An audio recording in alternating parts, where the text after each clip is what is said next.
Le théâtre que je voulais essayer de rendre plus visible à travers cette proposition, ce serait de rappeler que en fait, la scène a été envahie depuis une dizaine d'années par tout un ensemble d'acteurs et d'actrices qui en fait y ont été convoqués, ils n'y sont pas venus volontairement. C'est d'abord toute une partie de la jeunesse française arabe et noire qui a été considérée, notamment lorsqu'elle est masculine, comme étant facteur de désordre, facteur de trouble. Toute une série interminable de femmes qu'on est allé chercher très très loin, dans les confins du monde occidental, à ses frontières, et auxquelles il fallait jouer le rôle de la femme opprimée qui ne parvenait pas à se défaire de l'oppression de ces hommes. Puis plus récemment, de manière tout à fait intéressante, les alter-ego de ces jeunes hommes arabes et noirs hétérosexuels violents qui sont les homosexuels opprimés dans ces mêmes banlieues. Alors en fait, cette théorie de personnage sert un discours public qui est devenu consensuel, complètement admis, voire même obligatoire, hein, qu'il faut relayer à coups de reportages et à coups de déclarations, qui est un discours public qui, en fait, vise à désigner les coupables, les ennemis intérieurs, à faire entendre la voix de celles et ceux qui en sont les victimes directes, donc à aussi développer un discours victimaire très fort qui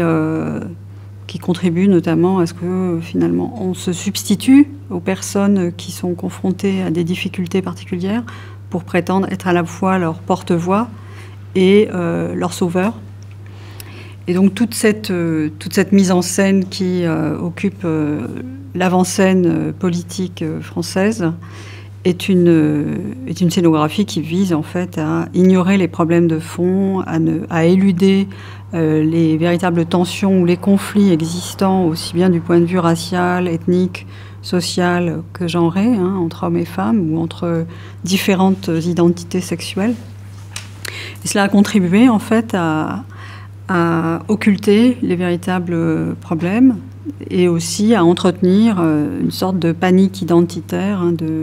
d'affolement identitaire tout au cours de cette décennie qui culmine régulièrement avec des espèces de soubresauts, de montées de fièvre qu'on est censé à la fois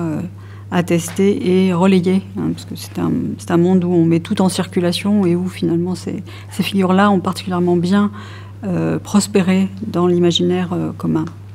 Alors en fait, que servent-elles ces images? Elles servent quelque chose de très dangereux du point de vue de l'exercice démocratique et qui est ce que j'appellerais l'antisexisme patriarcal, c'est-à-dire un régime de gouvernement qui ne vise absolument pas à remettre en cause les fondements du patriarcat tel qu'il subsiste, non pas qu'il soit dans toute sa plénitude, mais en tout cas ce qui en demeure doit être préservé parce qu'en fait il garantit des privilèges à certains groupes. Et il suffit donc de prôner ou de professer ce que j'appellerais un SMIC minimum, qui est celui de la défense des femmes les plus faibles, les plus basanées, les plus dominées, les plus démunies, les plus réduites à l'impuissance du coup. Il y a toutes les autres figures de la victime qui sont séduisantes et attirantes dès lors qu'elles présentent bien en pleine lumière et puis qu'elles puissent servir une tranche de vie bien saignante à des spectateurs très on va dire, très preneurs de ce genre d'expression. Donc c'est ce théâtre-là, en fait, celui d'un antisexisme patriarcal qui aujourd'hui devient prépondérant et contribue en fait à mettre en ordre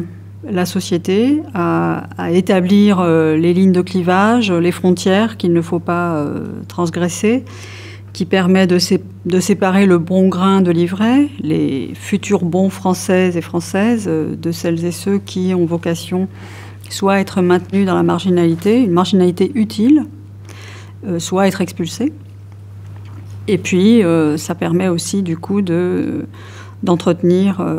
un ordre politique qui n'a pas vocation à changer, parce que le pouvoir est avant tout, trouve sa raison d'être dans le fait de le conserver à tout prix. Alors, je pense que la chose la plus importante, c'est d'admettre que les formes les plus radicales qui, en quelque sorte, réintroduisent du désordre dans ce monde de la défense des femmes bien ordonnée, ce sont les voix les plus marginales, celles qui sont les moins entendues, celles qui finalement sont très souvent réduites au silence, hein, parce qu'elles sont un peu trop revendicatives et elles jettent le trouble. Elles questionnent y compris les personnes les mieux pensantes ou celles qui semblent être les mieux intentionnées. Et c'est sans doute là que la difficulté réside. C'est vraiment admettre d'être questionné par celles et ceux que l'on prétend défendre. Or, toute une partie aujourd'hui de ces luttes sont des lieux, des sortes de champs de bataille, en fait, hein, voire même parfois des champs de ruines, d'ailleurs. Au cours de ces 10 dernières années, beaucoup de choses ont été détruites, y compris parmi la capacité de dialoguer, de parler, de se remettre en cause mutuellement.